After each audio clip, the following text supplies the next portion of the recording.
In 2007, I was so fortunate to get to know the Arden Tafoya family who lives in the northwest area of the town. I had gotten to know Arden while I was attending the UFO symposium in Aztec that year. During my 3 days of stay in Dulce at that time, I obtained many new, fascinating sighting reports from many locals again, particularly from the family that I just mentioned and their relatives.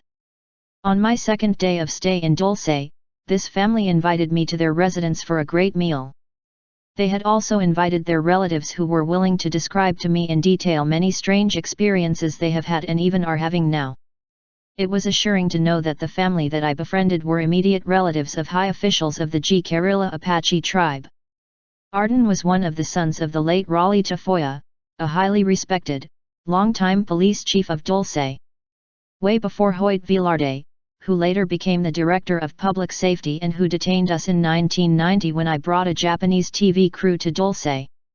Arden's wife was an immediate family of the head of the Jicarilla Apache tribal council at that time. His sister-in-law had been a Dulce police dispatcher.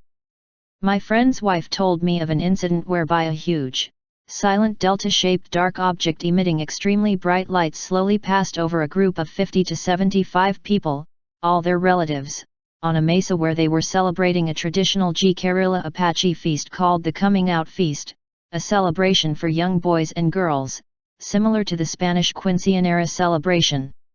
The huge object appeared after sundown, an hour or so after their traditional meals had ended and after the shamans had completed their chantings and dances. They were simply stunned to see the huge triangular craft hovering only about 200 feet or so above the campground. The entire area lit up like daylight. What was more amazing was that after a few minutes of hovering over the area, it suddenly took off with a tremendous gust of wind. Pots and pans were flying all over. Some of the people were almost thrown off their vehicles. Fortunately, no one was injured, but panic spread. The generators failed to restart and all battery-operated appliances malfunctioned, including the car radios. Another incident they recounted was a daytime sighting of a silver, saucer-shaped object at around 11 a.m., which hovered for 30 minutes right next to Highway 537, not too far from the junction of US 64, north of La Jarra Lake. One relative also recounted an unforgettable sighting of a huge, flying triangle near Highway 537, near J30, Jicarilla Road, number 30, with some type of a cloaking device that almost appeared to have a transparent body. The object was described to have been close to half a mile in length. At least from their visual perception. The biggest and most impressive sighting, however, took place in May of 2004 when several families were celebrating together the feast on a Jicarilla Apache campground, located at an area near J33 and J40, right near the Continental Divide. Incredibly, it involved many brilliant objects in the night sky, not just one or two objects. It literally filled up the entire sky, according to the testimony of the former Dulce police dispatcher. There were close to 100 witnesses to this incredible incident. The objects moved en masse slowly from one end of the sky to the other. It was literally an armada of UFOs, which exactly reminded me of the famous, well-documented 1950 mass sightings of UFOs over Farmington, near the Four Corners area of New Mexico.